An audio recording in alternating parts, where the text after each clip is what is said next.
Kolluru వెలుమలలో best flat కోసం చూస్తున్నారా? రాధే స్కైని ఎంచుకోండి.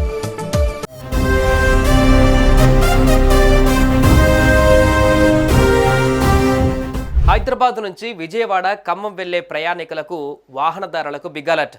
ఆదివారం నుంచి 5 రోజుల పాటు ఈ రూట్లలో వెళ్లే వాహనాలను మళ్లించేందుకు పోలీస్ శాఖ సిద్ధమైంది.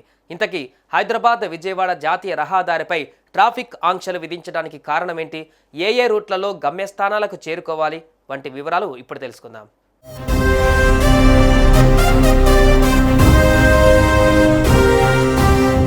తెలంగాణ రాష్ట్రంలోని సూర్యాపేట జిల్లా పరిధిలోని దురాజుపల్లి పెద్దగట్టు జాతర ప్రతి ఏడాది ఘనంగా నిర్వహిస్తారు. దురాజుపల్లి లింగమంతుల స్వామి జాతర ఆదివారం నుంచి ప్రారంభమైంది. మేడారం తర్వాత ఎక్కువ మంది భక్తులు హాజరయ్యే రెండో అతిపెద్ద జాతర ఇదే. ఇవాల్టి నుంచి ఈ నెల 19 వరకు వైభవంగా నిర్వహించేందుకు సిద్ధమయ్యారు. ఈ నేపథ్యంలో 65వ జాతీయ రహదారిపైన వాహనాలను దారి మళ్లించేందుకు పోలీస్ శాఖ ప్రత్యేక చర్యలు చేపట్టింది. 5 రోజుల పాటు ఈ రూట్లలో ట్రాఫిక్ ఆంక్షలు అమల్లో ఉండనున్నాయి.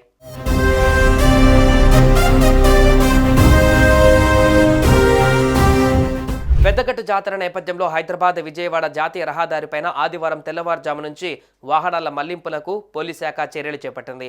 ఇవాల్టి నుంచి 20వ తేదీ వరకు పెద్దగట్టు జాతర సందర్భంగా హైదరాబాద్ నుంచి విజయవాడ ఖమ్మం వెళ్లే రూట్లలో ట్రాఫిక్ ఆంక్షలు విధించారు. జాతర రద్దీ తగ్గే వరకు ఆంక్షలు అమల్లో ఉంటాయి. హైదరాబాద్ నుంచి విజయవాడ వైపు వెళ్లే వాహనాలను నార్కెట్పల్లి వద్ద మళ్లించి నల్గొండ, మిర్యాలగూడ, హుజూర్ నగర్, కోదాడ మీదుగా విజయవాడకు పంపిస్తారు.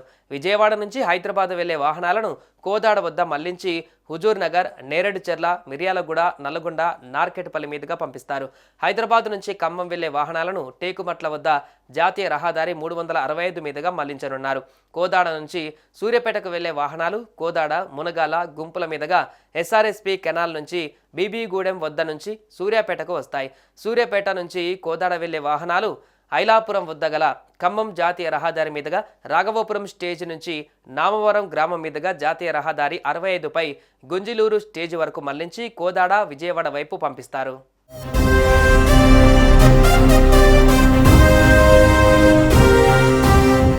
పెద్దగట్టు జాతరకు తెలంగాణ రాష్ట్రంలోని నలుమూలల నుంచే కాకుండా మహారాష్ట్ర, ఆంధ్రప్రదేశ్, కర్ణాటక, తమిళనాడు, ఛత్తీస్గఢ్, ఒడిశా నుంచి భక్తులు పెద్ద సంఖ్యలో తరలివస్తారు.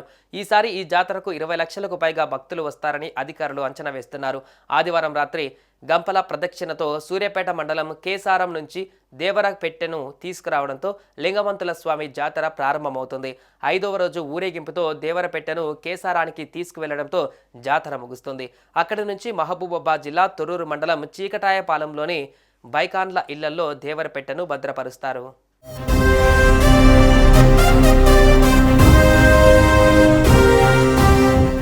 సుమన్ టీవీలో మీ పర్సనల్ అండ్ బిజినెస్ ప్రమోషన్స్ కోసం కింది నెంబర్కి కాంటాక్ట్ చేయండి.